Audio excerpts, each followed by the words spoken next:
The signal came from nowhere. It shouldn't have existed. Its frequency was outdated by centuries, an archaic broadcast method phased out long before Mira Lang was born, and yet it was transmitting. Mira leaned forward in her chair, staring at the flickering anomaly on her console. "Distress call," her navigator Jane asked, glancing at the screen. Mira adjusted the ship's receivers, filtering out static interference. The message was fragmented, barely legible, but underneath the distortion, something else was buried. A whisper. "No ship ID," she muttered. "No source. Just raw data." Jane's brow furrowed. "That's not possible." Then the transmission broke through the static. A mechanical voice, hollow, distorted, tinged with something almost human, spoke through the ship's comms. "System failure. Crew status. Error. Unknown presence detected. Requesting immediate aid." A cold chill settled in Mira's gut. Jane swallowed hard. I know," she said. "It's a ghost signal." The Solace's onboard AI, Echo 7, processed the message, struggling to trace its location. The screen flickered, data shifting erratically before stabilizing. Then, after an agonizing pause, a set of coordinates appeared. Mira's stomach dropped. "That's," she whispered, voice tight. Jane stared. "That's empty space. No planets, no stations, no recorded ships in the last 1,000 years. And yet, the signal was coming from there." Mira hesitated. Every instinct screamed at her to ignore it, to jump away and forget she ever saw it. But the signal was still active. Someone, or something, was out there. And if they were transmitting, it meant they wanted to be found. Mira made her decision. "Set course." Jane's jaw tensed. "Captain, this is exactly how horror stories start." She forced a smirk. "Then let's make sure we live to tell it."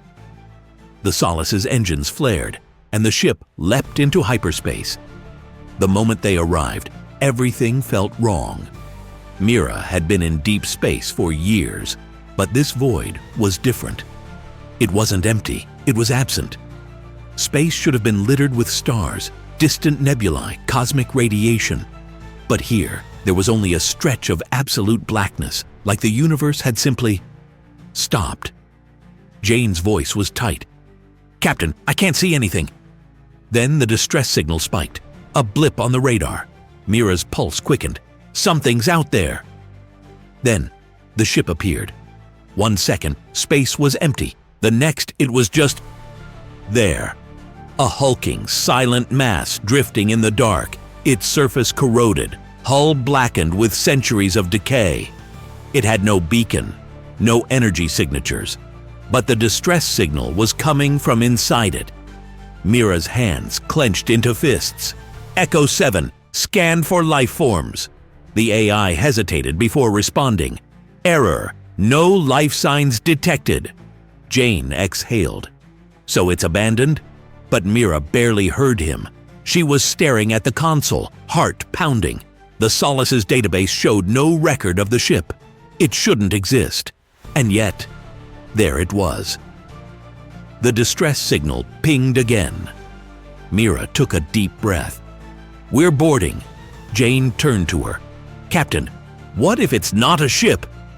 Mira didn't answer, because in the external cameras, she saw something worse. The ship's airlock was already open, waiting for them. They should have never come. The Solace docked with the derelict ship, its airlock engaging with a dull metallic clang. Mira stood at the threshold, staring into the open maw of darkness beyond. The ship's airlock was already open, not pried apart, not damaged, just waiting. Jane shifted uneasily. "We're sure about this?" "No," Mira admitted, "but we're here now." They stepped inside. The moment they crossed the threshold, the air changed. The walls were wrong, smooth in some places, but fractured in others, like the metal had been shattered and reassembled imperfectly. The hallways looped back on themselves in ways that made no sense. Jane ran a hand along the nearest wall. Feels warm. Mira frowned. That shouldn't have been possible. This ship had been abandoned for centuries. Vasquez, their engineer, checked his scanner. No power readings, no gravity field, no residual life support. This thing should be frozen solid. And yet, it wasn't. Something had kept it alive. They moved deeper. The passageway stretched too long, the shadows too deep. Each step felt like they were walking further than they should be. Then the lights flickered, and the whispering began. Mira stopped cold. "Did you hear that?" Jane turned, his face pale. "I thought that was you." It wasn't. The whispering was coming from the walls.